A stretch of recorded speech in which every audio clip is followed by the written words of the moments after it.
Hello scholars, welcome back to the scholars layer. अगर तुम भी डीएलएड फर्स्ट ईयर ट्रेनी हो और ये नहीं जानते कि एनुअल एग्जामिनेशंस कैसे होते हैं और कैसे क्वेश्चंस आते हैं, तो ये वीडियो तुम्हारे लिए है। आज हम एजुकेशनल टेक्नोलॉजी जो सब्जेक्ट है उसका 2025 का फाइनल एनुअल एग्जामिनेशन पेपर देखेंगे along with the answers. So without further do let's begin. तो इस तरीके से कुछ जनरल इंस्ट्रक्शंस होती हैं पेपर की। हम स्टार्ट कर देते हैं पार्ट 1 से। तो पार्ट 1 में होते हैं multiple choice questions, English Hindi दोनों में होते हैं।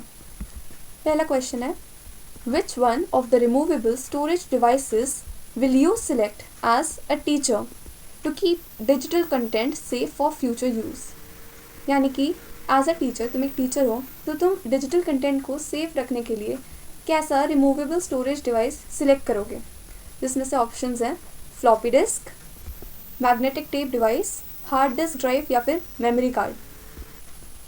तो चारों में से इसका सही आंसर है मेमोरी कार्ड। जो टीचर होगा वो मेमोरी कार्ड या फिर एक्सटर्नल ड्राइव को यूज़ करेगा क्योंकि वो ड्यूरेबल होती हैं और इजी टू कैरी होती हैं। अगर एक एग्जांपल चाहते हो तो जैसे टीचर अपनी पीपीटी से बच्चों को पढ़ाता है और उसको मेमोरी कार्ड में सेव कर देता है ताकि वो स्कूल के स्मार्ट बोर्ड पर भी यूज़ कर सके। नेक्स्ट क्वेश्चन की ओर बढ़ते हैं। नेक्स्ट क्वेश्चन है, what is one benefit of e learning. यानी कि ई लर्निंग की क्या एक बेनिफिट है। इसके ऑप्शन है limited accessibility, fixed learning schedule, flexible learning time and location या फिर लेस इंटरेक्शन विद टीचर्स। इसमें तो आप एलिमिनेशन मेथड भी यूज़ कर सकते हो। ऑफ कोर्स जिस भी चीज़ में लिमिटेड, फिक्स्ड या लेस लिखा है वो आंसर नहीं होगा। बेनिफिट की बात करते हैं ई लर्निंग की, तो इसका सबसे अच्छा बेनिफिट यही होता है कि ये फ्लेक्सिबल लर्निंग टाइम और लोकेशन देता है। यानी कि जो बच्चा है वो कहीं पर भी इन वीडियोस को देख सकता है। हो सकता है कोई प्री रिकॉर्डेड सेशन होगा, तो जब भी उसको टाइम मिले जहाँ पर भी वो हो वो उन्हें देख पाएगा। आगे बढ़ते हैं क्वेश्चन नंबर 3 की तरफ। Why is non verbal communication important. Non verbal communication क्यों ज़रूरी होता है। It distracts from the main message, it shows emotions, attitudes and feelings, it is the only way to communicate या फिर it is not necessary in communication. Obviously चारों में से इसका सही आंसर है कि वो इमोशन, एटीट्यूड और फीलिंग को शो करता है। Fourth question, what is a feature of email communication. इसके ऑप्शंस हैं real time communication, delivery after some time, asynchronous communication या फिर लिमिटेड नंबर ऑफ वर्ड्स। यानी कि जब आप ईमेल से कम्युनिकेशन करते हो तो उसका क्या एक फीचर होता है। तो इसका सही आंसर है एसिंक्रोनस कम्युनिकेशन। मतलब जो सेंडर होगा और जो रिसीवर होगा ज़रूरी नहीं है कि दोनों सेम टाइम पे ऑनलाइन हो। अगर मैं अभी ईमेल भेज रही हूँ तो वो उस तक पहुँच ही जाएगी। इसका एक एग्जांपल दे सकते हैं कि जो टीचर है, लेट्स से वो होमवर्क असाइनमेंट को पेरेंट्स को ईमेल कर रहा है इवनिंग में। अब इट्स नॉट नेसेसरी कि वो पेरेंट भी ईमेल यूज़ कर रहे हो उसी टाइम पे, उन तक वो पहुँच ही जाएगी। आगे बढ़ते हैं फिफ्थ क्वेश्चन की ओर। In multimedia technology what can be combined to deliver information. Only text and images, only audio and video, any combination of text, images, audio and video या फिर ओनली टेक्स्ट एंड ऑडियो। तो of course जब हम multimedia की बात कर रहे हैं यानी कि बहुत सारी मीडियाज एक साथ, तो इसमें कॉम्बिनेशन आ सकता है, हो सकता है टेक्स्ट हो, इमेज हो, ऑडियो हो या फिर वीडियो हो। मल्टीमीडिया का मतलब ही मल्टीपल टाइप्स ऑफ मीडिया होता है। अगले क्वेश्चन की तरफ चलें तो क्वेश्चन 6 है, radio is a categorise as a dash media. Radio किस तरीके का मीडिया है। ऑब्वियसली प्रिंट नहीं है, विजुअल नहीं है, मास मीडिया ज़रूर है। अगला question, what do we call technologies that modify content and interactions based on individual learners needs. उन टेक्नोलॉजीज़ को क्या कहा जाता है जो कि कंटेंट को और इंटरैक्शन को इंडिविजुअल लर्नर की नीड्स के अकॉर्डिंग चेंज कर सके। अब इन चारों ऑप्शंस के अंदर इसका आंसर है अडेप्टिव टेक्नोलॉजी। अडेप्ट करना यानी कि जिस भी तरीके से इंडिविजुअल या फिर लर्नर या बच्चा पढ़ना चाहता है उस हिसाब से वो अडेप्ट हो जाती है। Next question, which of the following combinations is are not correct. इनमें से कौन से ऐसे कॉम्बिनेशन है जो कि गलत है। ये क्वेश्चन आपको ढंग से पढ़ना चाहिए जब भी नॉट लिखा हो कहीं पर भी। तो क्या टेलीविजन ऑडियो विजुअल एड है। हाँ है। क्या ग्राफ एक ऑडियो एड है। नहीं, ग्राफ ऑडियो एड नहीं है। बाकी दोनों are correct, so this is the answer. Next question, question number 9, in micro teaching what is the purpose of feedback? Micro teaching हुआ होगा आपके इंस्टीट्यूट में भी, तो वो पूछ रहे हैं कि उसमें फीडबैक की क्या ज़रूरत होती है? डिस्करेज करने के लिए? बिल्कुल नहीं। To evaluate the performance of students तो माइक्रो टीचिंग करते ही नहीं, माइक्रो टीचिंग प्यूपल टीचर्स करते हैं। To rank trainee teachers based on their performance? नहीं, इसको रैंकिंग से भी कोई लेना देना नहीं है। इसका आंसर है to provide constructive suggestions for improvement. Pupil teacher की जो टीचिंग है उसको इम्प्रूव करने के लिए करवाई जाती है micro teaching. Question number 10, how is computer aided learning different from traditional teaching? अगर आप कंप्यूटर के साथ बच्चों को पढ़ा रहे हो, वो नॉर्मल ट्रेडिशनल टीचिंग से कैसे अलग है? पहला, it uses technology for individualise learning. Obviously यही आंसर है, क्योंकि बिना टेक्नोलॉजी के बड़े बड़े लेक्चर्स के और इंटरैक्टिव लर्निंग ना करने को ही हम ट्रेडिशनल मेथड्स कहते थे। तो ये है 10 MCQs जो थे। अब हम चलते हैं पार्ट 2 पर। तो जो पार्ट 2 होता है पेपर का, वो 3 मार्क्स वाले क्वेश्चंस का होता है, 3 मार्क का क्वेश्चंस। एंड इसमें आपको 8 क्वेश्चंस दिए जाते हैं, करने आपको कोई भी 5 हैं। तो जो 5 में आप श्योर हो कि इसके आंसर्स में जाते हैं वही अटेम्प्ट करना। वर्ड लिमिट 100 वर्ड्स तक की होती है। तो पहला क्वेश्चन है, define educational technology, list any 2 benefits of using e learning in education. तो पहला क्वेश्चन है डिफाइन करने का, जो 1 मार्कर है, और बाकी के 2 बेनिफिट्स के लिए 2 मार्कर आपके मार्क्स होंगे। तो इसका आंसर देख लेते हैं। एग्जाम में आए तो आप पहले डेफिनेशन लिखेंगे, educational technology is the systematic application of scientific knowledge, methods and tools to improve the efficiency and quality of the teaching learning process. इसमें सिर्फ मशीन्स की बातें नहीं होती, बल्कि टीचिंग किस तरीके से कराई जाए उसके बारे में बात होती है। अब ई लर्निंग के क्या बेनिफिट्स होते हैं? जैसे पहले क्वेश्चन में था, पहला फ्लेक्सिबिलिटी, टाइम एंड प्लेस की, कि जो बच्चा है, जो स्टूडेंट है, वो अपने पेस पे किसी भी लोकेशन से पढ़ाई कर सकता है। अगर एक एग्जांपल चाहते हो तो लेट्स से एक स्टूडेंट था, वो उसकी तबीयत खराब थी, तो उसने एक लेक्चर मिस कर दिया, तो घर में जाके वो उसका रिकॉर्डेड वीडियो देख सकते हैं। इसी को हम ई लर्निंग कहते हैं। जैसे कि जब भी आप यूट्यूब पे कोई वीडियो देखते हो, रिकॉर्डेड होता है वो, और वो आप जब चाहे तब किसी भी जगह से देख सकते हो। That is an example of e learning. दूसरा बेनिफिट है resource richness, access to diverse multimedia, मतलब आप वीडियोस देख सकते हो, सिमुलेशंस देख सकते हो, ऑडियो देख सकते हो। ये सारी चीज़ें जो नॉर्मल ट्रेडिशनल बुक्स होती हैं उनमें नहीं होती। इसका भी एग्जाम्पल, सिर्फ और सिर्फ वॉल्केनिक इरप्शंस पढ़ने से बेटर है कि जो स्टूडेंट है उसका 3D सिमुलेशन देख सकता है अपने टैबलेट पे या फ़ोन में। सेकेंड क्वेश्चन पे चलते हैं, discuss the key principles of effective communication, यानी कि इफेक्टिव कम्युनिकेशन के लिए क्या वो इम्पॉर्टेंट प्रिंसिपल्स हैं, की प्रिंसिपल्स हैं जो ज़रूरी होते हैं। तो जब भी बात है इफेक्टिव कम्युनिकेशन की, तो एक टीचर को 7 C's को फॉलो करना चाहिए। अब ये 7 C's क्या होते हैं? पहला, क्लैरिटी, जो मैसेज है वो क्लियर और सिंपल होना चाहिए, यानी कि कुछ भी आप कंसेप्ट पढ़ा रहे हो तो बहुत भारी भरकम लैंग्वेज से ज़्यादा सिंपल लैंग्वेज पे फोकस करो, जिससे बच्चे को क्लैरिटी हो, उसको ईजिली समझ आ जाए। दूसरा, कंसाइजनेस, कंसाइज होनी चाहिए आपकी information, stick to the point, ज़्यादा अननेसेसरी में या बच्चे के लेवल से ऊपर की कोई इन्फॉर्मेशन देने से बेटर है आप जो पढ़ा रहे हो उसी पे स्टिक रहो। दूसरा, करेक्टनेस, ऑब्वियसली जो भी कंटेंट आप पढ़ा रहे हो, जो भी इन्फॉर्मेशन एक सेंडर देता है वो फैक्चुअली करेक्ट होनी चाहिए। फिर कंक्रीटनेस, यानी कि फैक्ट्स और फिगर्स का यूज़ कीजिए अपने मैसेज को दिखाने के लिए। फॉर एग्जांपल SST में अगर स्टेट्स पढ़ा रहे हो तो उसके लिए एक मैप दिखा दो, एक कंक्रीट फिगर दिखा दो। फिफ्थ, फीडबैक, हमेशा ये ज़रूर देखो कम्युनिकेशन के बाद कि बच्चों को क्या समझ आया, उनसे एक रिस्पॉन्स लो, उनसे फीडबैक लो। वो कैसे लोगे? हर टॉपिक के बाद कुछ क्वेश्चंस पूछ के कि क्या किसी को डाउट है, क्या आपको समझ आया। इसी तरीके से क्लासरूम में एक इफेक्टिव कम्युनिकेशन होता है। नेक्स्ट क्वेश्चन की ओर बढ़ते हैं। क्वेश्चन नंबर 13 कहता है, why is the use of multiple technologies important in education, discuss with examples. तो मल्टीपल टेक्नोलॉजीज या फिर मल्टीमीडिया अप्रोच कैसे हेल्प करता है? ऑब्वियसली हमारी क्लास में अलग अलग तरह के बच्चे होते हैं, अलग अलग तरह के लर्नर्स होते हैं। इंडिविजुअल डिफरेंस के बारे में तो आपने पढ़ा ही होगा, जैसे कि विजुअल, ऑडिटरी और काइनेस्थेटिक। अब किस तरीके से मल्टीपल टेक्नोलॉजी हेल्प करती है? तो पहला है एंगेजमेंट, यानी कि जो लेक्चर मोनोटोनस चलता रहता है कि टीचर बोले जा रही है और बच्चा सुने जा रहा है, अब बच्चा ज़्यादा एंगेज होगा। सेकेंड, रिटेंशन, यानी किसी भी चीज़ को याद करने की जो कैपेसिटी होती है। अब स्टूडेंट्स जब देखेंगे कोई चीज़ और साथ ही में सुनेंगे तो ज़्यादा टाइम तक याद रख पाएंगे। इसका एक एग्जांपल है कि जो टीचर है वो वाटर साइकिल टेक्स्ट बुक की यूज़ से पढ़ाती है पहले, फिर एक यूट्यूब वीडियो दिखाती है जिसमें विजुअल भी आ जाती है और ऑडियो भी आ जाती है, और फिर स्मार्ट बोर्ड पे एक इंटरैक्टिव क्विज भी करवाती है जिससे एक्टिव पार्टिसिपेशन होता है बच्चों का। अब इससे हमने ऑडियो विजुअल एड्स के थ्रू ऑडिटरी और विजुअल लर्नर्स को केटर कर लिया, टेक्स्ट बुक से रीडिंग भी करवा दी और स्मार्ट बोर्ड का यूज़ करके क्विज भी करा दिया। तो यही होता है मल्टीमीडिया अप्रोच।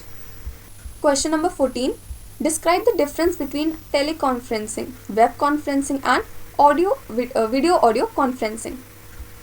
तो टेलीकॉन्फ्रेंसिंग की बात करें तो ये होता है टेलीफोन लाइंस के थ्रू आप लोगों को कनेक्ट करते हो फॉर अ ग्रुप डिस्कशन, और यूजुअली ये सिर्फ वॉइस ओनली होता है।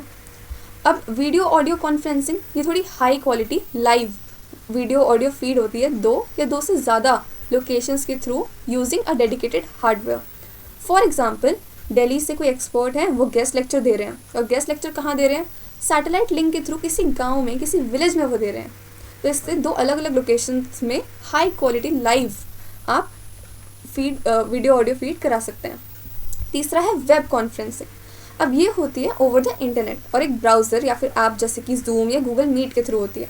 इसमें आप स्क्रीन शेयर भी कर सकते हो और चैटिंग भी कर सकते हो। फॉर एग्जांपल, जैसे कोविड के टाइम पे ऑनलाइन क्लासेस हुई थी, तो जो टीचर थी वो अपनी पीपीटी स्क्रीन भी शेयर कर लेती थी और ऑनलाइन अपने कॉन्सेप्ट्स को समझा भी देती थी। अगला क्वेश्चन है, make a micro lesson plan on any topic of elementary level for developing skill of stimulus variation. तो स्किल ऑफ स्टिमुलस वेरिएशन की अगर हम बात करते हैं तो इसमें मेनली होता है movement, gestures, change in voice और फोकसिंग। तो एक्चुअल माइक्रो लेसन प्लान का जो फॉर्मेट होता है उसकी शॉर्ट्स चैनल पर अवेलेबल हैं। अगर आपको चाहिए तो मैं और भी डाल सकती हूँ। अभी के लिए इन अ ब्रीफ हम देखें तो फॉर एग्जांपल हमने टॉपिक लिया parts of a plant science का, तो आपको टॉपिक मेंशन करना है, फिर कुछ ऑब्जेक्टिव लिखने हैं to keep students attentive by changing teacher behaviour. फिर तीसरा आता है कॉम्पोनेंट्स या फिर एक्शंस, कि आप क्या कर रहे हो और कैसे यूज़ कर रहे हो the skill of stimulus variation in your classroom. तो इसमें क्या होगा, जो टीचर है वो ब्लैक बोर्ड से क्लास के मिडिल रोज़ में घूमती है, वो जेस्चर्स यूज़ करती है अपने हैंड्स के थ्रू, वो हाइट बताती है ट्री की या श्रब की, या हर प्लांट के पार्ट को दिखाते हुए अपने जेस्चर्स यूज़ करती है। चेंज इन वॉइस मॉड्यूलेशन का यूज़ करती है। हो सकता है जब वो फ्लावर की बात करे तो बहुत सॉफ्टली बात करे, लेकिन जैसे ही वो किसी पेड़ की ट्रंक की बात कर रही है तो थोड़ी सी लाउड हो जाए। और फोकसिंग, जैसे कि आपको क्लास को फोकस कराना है तो आप अपनी फिंगर दिखाइए, सब वहाँ देखेंगे, फिर अपनी फिंगर से पिन पॉइंट कीजिए स्पेसिफिकली किसी भी पार्ट ऑफ द प्लांट के या रूट के, या जहाँ भी आपको फोकस कराना है बच्चों को। तो यही स्किल्स यूज़ करके आपको लेसन प्लान बनाना होगा। नेक्स्ट क्वेश्चन 16 है, describe different modes of communication that a teacher can use to make students more interested and understand a subject better. तो स्टूडेंट इंटरेस्ट बढ़ाने के लिए पहला विजुअल मोड, यानी कि चार्ट यूज़ करो, मॉडल्स यूज़ करो, पीपीटीज यूज़ करो। फॉर एग्जांपल, अगर आपको डे एंड नाइट दिखाना है तो आप ग्लोब यूज़ कर सकते हो। अगर आपको कॉन्टिनेंट्स, ओशंस के बारे में पढ़ाना है तो ग्लोब यूज़ कर सकते हो। दूसरा interactive mode, discussions, role plays और क्वेश्चन आंसर्स। बच्चों से उन्हें बोलो कि आप रोल प्ले करो, अर्थ की तरह एक्ट करो, सन की तरह रोटेशन रेवोल्यूशन बच्चों से करवा सकते हो। तीसरा है डिजिटल मल्टीमीडिया मोड, यानी कि एजुकेशनल ऐप्स और वीडियोज़ का यूज़ करना, जिसके अंदर एग्जाम्पल आता है playing a rhyme on a speaker for primary kids to learn pronunciation. बहुत सारी ऐसी वीडियोस अवेलेबल हैं राइम्स के तौर पर, जिससे ग्रामर के टॉपिक भी समझा देती है, वो आर्टिकल्स हो गया, या फिर प्रोनाउंसिएशन सिखाने के लिए बच्चों को आप कोई राइम सिखा रहे हो, राइम सुना रहे हो। 17 क्वेश्चन है, what are different types of educational radio and in which teaching situations would each type of educational radio be most effective. Question number 17 है, what are the different types of educational radio and in which teaching situations would each type of educational radio be most effective? तो educational radio की बात की जाए तो एक audio add होता है जिससे ज़्यादातर लार्ज ऑडियंस तक आप इंस्ट्रक्शनल कंटेंट को पहुंचा सकते हो, इन्फॉर्मेशन पहुंचा सकते हो, इसलिए इसे मास मीडिया भी कहा जाता है। स्कूल ब्रॉडकास्ट सिस्टम, ये ऐसे प्रोग्राम्स होते हैं जो कि रेगुलर स्कूल सब्जेक्ट्स को समझने में हेल्प करते हैं। जब क्लासेस चल रही होती है तभी कब यूज़ किए जाते हैं ये, तो ये रूरल एरियाज़ के लिए बहुत अच्छे होते हैं जहाँ पे इतनी टीचर्स नहीं होती साइंस या हिस्ट्री जैसे सब्जेक्ट्स के लिए। एग्जाम्पल की बात करें तो जो टीचर है वो रेडियो लेसन प्ले करेगा सोलर सिस्टम्स पे, ताकि स्टूडेंट्स एक एक्सपर्ट से समझ सकें उनसे एक्सप्लेनेशन। सेकंड है एजुकेशनल टॉक्स। अब ये सिंपल लेक्चर्स होते हैं, एक्सपर्ट्स देते हैं जो किसी भी सिंगल टॉपिक पर। ये तब होता है जब बच्चों को आप उनके फ्यूचर करियर काउंसलिंग के बारे में एडवाइस दी जाए, काउंसलिंग की जाए, या हेल्थ के बारे में। फॉर एग्जांपल कोई बहुत फेमस डॉक्टर है, वो हेल्दी ईटिंग पे बच्चों को रेडियो के थ्रू बताएं। तीसरा होता है डिस्टेंस लर्निंग रेडियो। अब इसमें क्या होता है, इसमें वो बच्चे जो दूर रहते हैं और वो फिजिकली स्कूल नहीं जा सकते, उनके लिए लेसन्स होते हैं। फॉर एग्जांपल एडल्ट लर्नर्स हैं या कॉलेज के स्टूडेंट्स हैं, स्पेशली इग्नू जैसे, जो कि घर से पढ़ते हैं।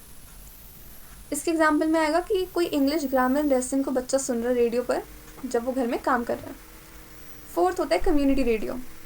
अब कुछ जगहों पे स्पेसिफिक विलेज में किसी जगह पे ऐसे रेडियो स्टेशन होंगे जो उन्हीं की लोकल लैंग्वेज में ज्ञान देते हों। ये उनके लिए बहुत अच्छा है जिनको अपनी लोकल लैंग्वेज में ही आता है समझ, जो बच्चे घर पे लोकल लैंग्वेज में बात करते हैं। For example a radio station in a village explaining clean water habits in the local dialect, मतलब उसी जगह की बोली की यूज़ करते हुए क्लीन वाटर हैबिट्स सिखाई जाए बच्चों को। तो ये थे different types of educational radios. अगला क्वेश्चन है, describe how 3 types of mass media can be used in teaching to help students learn better in the classroom. तो सबसे पहले तो मास मीडिया वो होता है जिसके थ्रू हम वाइडर ऑडियंस तक अपनी बात को पहुंचा सकते हैं। एजुकेशन के अंदर मास मीडिया एक ऐसा अप्रोच है जिससे आप थ्योरी और रियलिटी, प्रैक्टिकलिटी के बीच का जो गैप है उसको ब्रिज करते हो, उसको कम करते हो। तो मास मीडिया के 3 टाइप्स हैं, और अगर हम क्लासरूम में बात करें तो हम उसके आगे एजुकेशनल जोड़ देंगे। तो पहला है educational radio, obviously it's an audio. इसमें क्या होता है, इसकी यूसेज से जो बच्चा है उसकी इमेजिनेशन स्टिमुलेट होती है, इमेजिनेशन बढ़ती है और लिसनिंग स्किल्स इम्प्रूव होती हैं। एग्जाम्पल के तौर पे हिस्ट्री क्लास के अंदर बच्चों को एक ऑडियो सुनाया गया डांडी मार्च का, जिससे उन्होंने इमोशनल डायलॉग्स पे ध्यान दिया और साउंड इफेक्ट्स पे ध्यान दिया। सेकंड है एजुकेशनल टेलीविज़न। ये एक ऑडियो विजुअल एड होता है। अब इसमें कुछ भी ऐसे ग्लोबल इवेंट्स हो गए या कुछ ऐसे कॉम्प्लेक्स एक्सपेरिमेंट्स हैं जिनको आप लैब में करके नहीं दिखा सकते, उन्हें आप एजुकेशनल टेलीविज़न के थ्रू दिखा देते हो। For example showing a live NASA space launch to explain the practical application of rocket propulsion and gravity. NASA की स्पेस लॉन्च आपने दिखा दी बच्चों को। तीसरा न्यूज़पेपर्स, जो कि प्रिंट में हो सकते हैं या फिर डिजिटली भी न्यूज़पेपर्स आते हैं, वो इन्हें यूज़ करके बच्चों को करंट अफेयर्स पे आप फोकस करा सकते हैं और उनकी क्रिटिकल रीडिंग स्किल्स भी इम्प्रूव करा सकते हो। फॉर एग्जांपल बच्चों से बोला कि आप न्यूज़पेपर लो और उसमें क्लाइमेट चेंज वाली हेडलाइंस को ढूंढो, और फिर हम डिस्कशन करेंगे कि किस तरीके से पॉल्यूशन का इम्पैक्ट होता है, और भी बहुत सारी रियल वर्ल्ड प्रॉब्लम्स हैं साइंस में। इस तरीके से भी आप बच्चों को पढ़ा सकते हो। तो ये था पार्ट 2। अब पार्ट 3 पे चलते हैं। जब पार्ट 3 होगा पेपर का, वो 5 मार्कर क्वेश्चंस होंगे। इसमें भी टोटल 8 क्वेश्चंस दिए जाएंगे, करने आपको 5 हैं। Word limit 300 words. तो पहला है, तो मतलब क्वेश्चन 19 है, discuss the importance of educational technology in the teaching learning process. ये ए पार्ट है। और बी पार्ट है, how does technology in education differ from technology of education. तो इसके आंसर देखिए। एजुकेशनल टेक्नोलॉजी, पहला, इसकी इम्पोर्टेंस टीचिंग लर्निंग में। तो ये सिस्टमैटिक एप्लीकेशन होती है साइंटिफिक नॉलेज की, जिससे एजुकेशन की एफिशिएंसी इम्प्रूव होती है। इसकी इम्पोर्टेंस में कुछ पॉइंट्स हैं। पहला, एक्टिव एंगेजमेंट। इससे जो स्टूडेंट्स होते हैं वो पैसिव लिसनर्स से एक्टिव पार्टिसिपेंट्स बन जाते हैं। फॉर एग्जांपल स्मार्ट बोर्ड का यूज़ करके जो स्टूडेंट्स हैं वो किसी डायग्राम के अंदर, हो सकता है गेम के थ्रू, एलिमेंट्स को ड्रैग ड्रॉप करें। स्मार्ट बोर्ड का यूज़ करके इंगेजमेंट बहुत ज़्यादा बढ़ जाती है।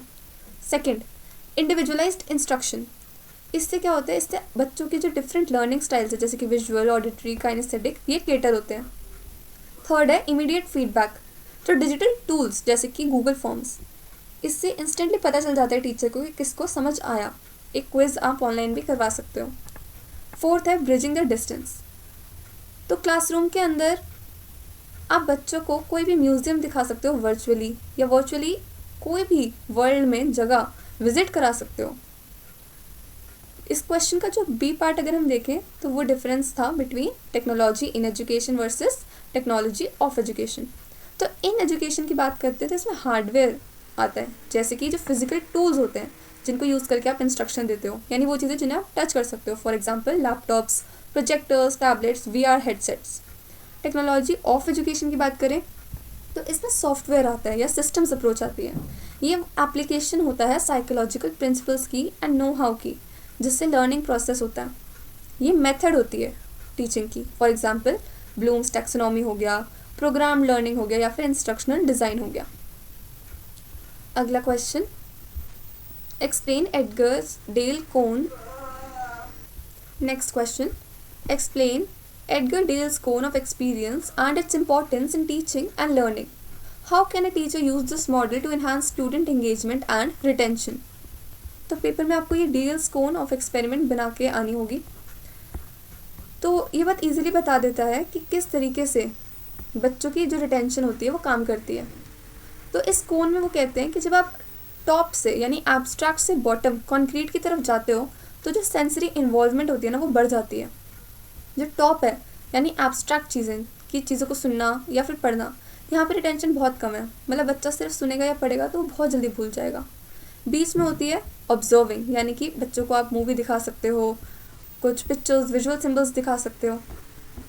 इससे क्या होता है, इससे रिटेंशन थोड़ी बढ़ जाती है। और जो बेस है नीचे कॉन्क्रीट चीज़ें, इसमें आप टू डू टास्क दे देते हो, मतलब कुछ ऐसे डायरेक्ट और पर्पसफुल एक्सपीरियंस जहाँ पे लर्निंग बाय डूइंग होता है। यहाँ पे रिटेंशन सबसे ज़्यादा होती है, बच्चे को सबसे ज़्यादा याद रहेगा उसने क्या किया था। तो टीचर्स को अगर रिटेंशन बढ़ानी है अपनी क्लासरूम में तो वो क्या करें, हमेशा कोन के नीचे वाले पार्ट्स हैं उन्हें यूज़ करें। फॉर एग्जांपल सॉइल इरोजन पढ़ा रहे हो तो सिर्फ टेक्स्ट बुक यानी कि वर्बली पढ़ाने से अच्छा है आप वहाँ पे मिट्टी ले आओ, एक तरफ ग्रास होगी एक तरफ नहीं होगी, फिर उसमें पानी डालो। तो डायरेक्ट एक्सपीरियंस के थ्रू बच्चों को कॉन्सेप्ट हमेशा हमेशा के लिए याद करवा सकते हैं। क्वेश्चन नंबर 21 है, राइट शॉर्ट नोट्स ऑन पहला role of ICT in making learning interactive and engaging in teaching different subjects, और दूसरा प्रोग्राम्ड लर्निंग। दोनों पे क्या लिखना है, शॉर्ट नोट्स लिखने हैं। तो role of ICT in interactive learning की बात करें तो ICT होता है इंफॉर्मेशन और कम्युनिकेशन टेक्नोलॉजी। ये क्या करते हैं, क्लासरूम को ना बहुत ही डायनेमिक बना देता है।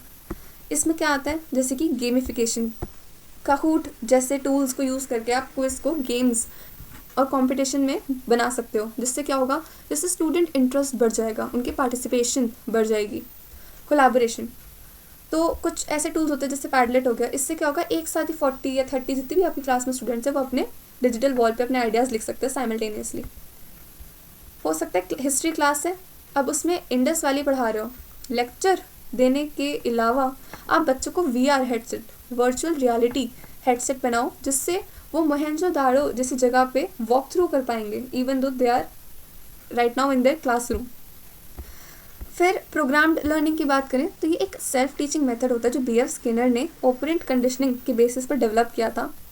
इसमें क्या होता है, जो इन्फॉर्मेशन है ना वो फ्रेम्स में तोड़ी जाती है और हर फ्रेम के बाद स्टूडेंट क्या करेगा, एक क्वेश्चन को आंसर करेगा और उसको इमीडिएटली बता दिया जाएगा कि वो सही है या फिर वो गलत है।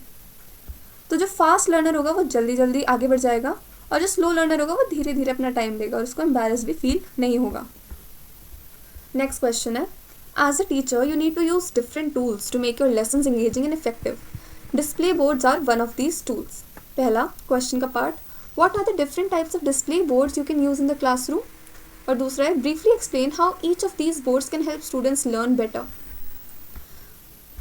तो पहले हम 4 तरह के डिस्प्ले बोर्ड्स की बात करते हैं। पहला है चॉक बोर्ड या फिर वाइट बोर्ड, जो स्पॉन्टेनियस राइटिंग और ड्राइंग के काम आता है। दूसरा होता है बुलेटिन बोर्ड, इसमें आप कुछ परमानेंट या सेमी परमानेंट इन्फॉर्मेशन या नोटिसेज या स्टूडेंट वर्क को डिस्प्ले करते हो। थर्ड होता है फ्लैनल या फिर फेल्ट बोर्ड, इसमें जो बोर्ड होता है वो क्लॉथ से कवर्ड होता है, जहाँ पे जो कटआउट होते हैं उनको इजीली चिपका सकते हो।